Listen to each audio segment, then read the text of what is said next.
Hola, bienvenidos a República. Estamos una vez más con Marcos Suárez Zipman, editor de República Empresa, que nos trae una reseña de un nuevo libro. Marcos, ¿qué nos traes esta vez? Pues muy buenas, Miguel.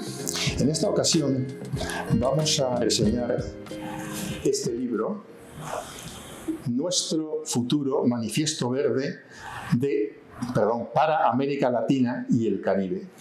El libro es una obra del expresidente de Colombia, Iván Duque. Él fue presidente entre los años 2018 y 2022. Desde que dejó la presidencia, él se ha dedicado, y lo sigue haciendo, a la defensa del medio ambiente y la lucha contra el cambio climático. De hecho, es una de las grandes figuras en esta lucha a nivel internacional. ¿De qué trata el libro? Cuéntanos a grandes rasgos. Un manifiesto verde. ¿Qué significa? Es, en efecto, el manifiesto verde. El manifiesto verde viene a significar que se trata de una propuesta, y más que una propuesta, es una hoja de ruta en la lucha contra el cambio climático. Esta hoja de ruta se compone de una serie de medidas que él enuncia en la obra, ¿no? ¿Cuáles son estas medidas? Bueno, pues estas medidas son básicamente una serie de aspectos, tienen que ser articuladas, tienen que ser inmediatas, contundentes, y además de eso tienen que ser viables, financieramente viables, replicables en otros países, porque no olvidemos que muchas de esas medidas él ya habló de ellas en un libro anterior, El camino a cero, el camino de Colombia hacia la carbono neutralidad, publicado en el año 2021. Y obviamente tienen que ser medidas sostenibles. Entonces, ese conjunto de medidas, digamos que forma la hoja de ruta que él propone en este libro. Ese es, grosso modo, el contenido. A pesar de la poca incidencia de Latinoamérica y del Caribe en las emisiones, con un 8%, ¿por qué no puede ser indiferente la región ante el cambio climático? Como bien dices, solamente es responsable la región de América Latina y el Caribe de un 8% de las emisiones de gases de efecto invernadero. Eso es cierto. Y también es cierto que ese es el argumento de muchos que piensan no es una prioridad para nosotros, ¿no? Esto no es así básicamente por dos razones. Una, el cambio climático trae consigo pues, una serie de casos como huracanes, inundaciones, sequías, de eventos climáticos extremos. Y si vemos esos eventos climáticos extremos, vemos también que Centroamérica, el Caribe, Latinoamérica son especialmente vulnerables a esas inundaciones y sequías, etcétera, ¿no? Entonces, digamos que esa es la primera razón que él aduce.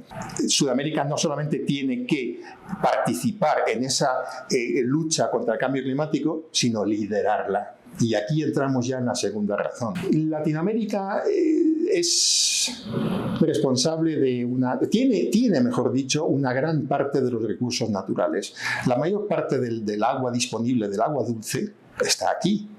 También gran parte de los páramos y de los bosques y de las selvas, porque las selvas, ¿qué es lo que hacen? Bueno, pues reducen el dióxido de carbono. También tiene una grandísima riqueza coralina, etcétera, ¿no? Entonces, ¿todo esto qué significa? Pues que sin el concurso de Latinoamérica y el Caribe, por mucha lucha contra el cambio climático, no llegamos a ningún sitio, porque el concurso de nuestra región es absolutamente imprescindible. ¿Cuáles son esos obstáculos de la región que impedirían liderar la lucha contra el cambio climático? En primer lugar, bueno, pues porque hay que reconocerlo, pues hay cierta indiferencia, ¿no? Hay políticos y hay pues, personas de todos los sectores de la economía que consideran que las prioridades son otras. Y esto está equivocado por las razones que dije anteriormente. La región es altamente vulnerable y además tiene que liderar la lucha porque tiene muchísimos recursos naturales, ¿no? Entonces, esa indiferencia, que es una causa, no es equivocada, ¿no? Pero es un problema porque impide que Latinoamérica pues, participe en esa lucha, ¿no? Aparte de la cuestión de la indiferencia, bueno, pues tenemos que pensar que gran parte de los países están endeudados, hace falta mucho más capital privado. Y bueno, pues esos son aspectos que hay que superar, ¿no? Esas diríamos que son las otras dificultades. Indiferencia y sobre todo que hay un gran endeudamiento. ¿Te ha llamado la atención algo en especial del libro? Sí, me ha llamado la atención varias cosas. Primero, pues que él introduce una serie de, llamémoslo, palabras nuevas, ¿no? Una de ellas es él lo llama biodiversidad. Y una biodiversidad, pues él con eso quiere decir pues ciudades modernas, ¿no? Ciudades que ya tienen que ser diferentes a como eran hasta ahora. La planificación urbana tiene que cambiar para dar lugar a esas biodiversidades. Un ejemplo perfecto es, y lo vemos aquí en Latinoamérica justamente, la mayoría de las ciudades, de las grandes ciudades, porque la población es en su mayoría urbana, bueno, pues la mayoría de esas ciudades no tienen transporte público. No hay metro, no hay tren, no hay automóviles eléctricos. Entonces, todo eso hay que volver a planificarlo porque es una grandísima fuente de contaminación. O sea, una asignatura pendiente de la planificación urbana de estas biodiversidades es, sin duda, y un gran ejemplo, el transporte y la infraestructura. Lo que hay ahora en transporte público. Esa es una noción que me ha llamado la atención. La otra noción que me ha llamado mucho la atención es la de la sostenibilidad. O sea, es una mezcla entre sostenibilidad y tecnología. Con esto quiere decir que está muy bien luchar contra el cambio climático, está muy bien intentar ser sostenibles, pero eso no se alcanza si no hay tecnología. Sin el concurso de la tecnología no llegamos a nada, ¿no? Entonces, ¿eso qué quiere decir? Pues que hace falta la gran inventiva humana, porque el ser humano, vale que el cambio climático es un gran desafío, pero es que el ser humano se crece ante la adversidad, ¿no? El ser humano puede luchar contra eso. Y el ejemplo perfecto lo tenemos en la inteligencia artificial.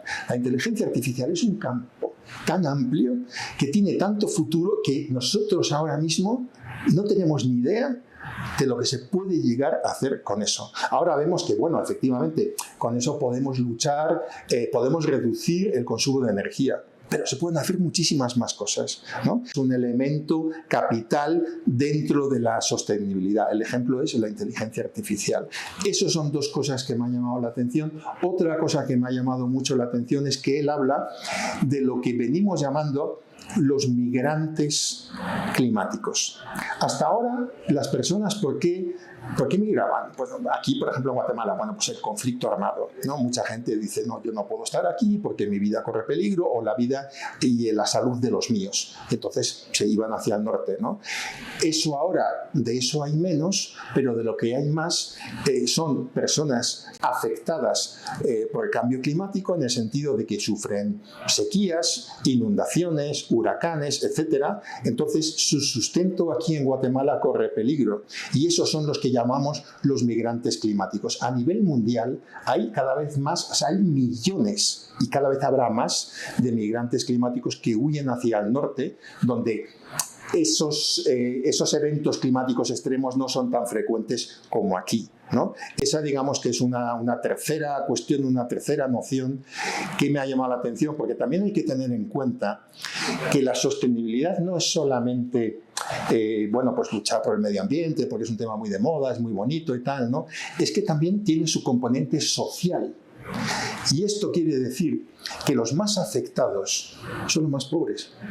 Y esos son los que migran, ¿no? O sea, cuando hay un evento climático extremo, los que más sufren son los campesinos, son la gente pues, que tiene menos capacidad económica, ¿no? Y son los primeros que migran. O sea, tiene un componente social enorme. que no se puede echar, o sea, al vacío. Es muy importante. ¿Y cuáles serían las lecciones o las lecciones más importantes que crees que podríamos extraer de este libro? El libro presenta muchas conclusiones. La primera de ellas es que hay que actuar. Hay que actuar ya. Y él lo dice y lo repite con frecuencia. Ya ha acabado el tiempo de los discursos políticos. Está muy bien, pero eso ya no vale. Ahora es una cuestión de supervivencia. Si no empezamos a actuar ya mismo, a implementar esa serie de políticas, entonces el calentamiento global va a llegar a un punto que no lo vamos a poder revertir. Y esto puede, es una cuestión de supervivencia porque puede acabar con la especie humana. Y luego, derivado de esa conclusión, tenemos que tener claro que esto no es una cuestión de moda. Esto tienen que ser políticas de Estado. Esto no puede ser la política de un gobierno. No puede ser una cuestión de una ideología. No es una cuestión de izquierdas o derechas. No. No tiene nada que ver con ideología. Tanto si un gobierno es de izquierda, como si es de centro, como si es de derecha, el aspecto del cuidado del medio ambiente y la sostenibilidad tiene que ser la prioridad número 1. Así de claro lo tenemos que tener, ¿no? O sea, entonces, lo que digo, la cuestión no es ideológica para nada. Y además, el tiempo de los discursos políticos ha acabado. Eso digamos que es la lección número 1 y la lección más importante. Pero obviamente hay más. No es una cuestión tampoco de exclusivamente el sector público o el sector privado. No. Es una responsabilidad de ambos. Y en adición a eso, es una obligación ética y moral de todos y cada uno de los ciudadanos. Todas las personas tienen que ser conscientes de que esto es prioritario. Entonces, venimos a otro punto. Es muy importante la educación, y la educación tiene que empezar desde la escuela. Sigue hasta la universidad y sigue luego en la empresa, sigue a lo largo de toda la vida de cada ciudadano. Porque si no somos conscientes de que esto es un problema prioritario y de que la limpieza y el cuidado del ambiente es fundamental, no vamos a ningún sitio. O sea, eso también es una lección que ofrece el libro, junto con la primera que he dicho. Y obviamente hay más lecciones, ¿no? Por ejemplo, ahí está el hecho de que, como digo, el sector privado es absolutamente fundamental, no es una cuestión solamente del sector público. Y todo esto que digo, yo creo que lo podemos resumir en unas palabras del autor, de Iván Duque. Iván Duque dice con mucha razón la siguiente frase: producir conservando y conservar produciendo. Ese es el broche final y el mensaje más importante del libro. Con esas reflexiones muy importantes, pues nos despedimos. Les agradecemos mucho su atención y los esperamos para una próxima reseña de Marcos. Y les invitamos a suscribirse a nuestro boletín en República.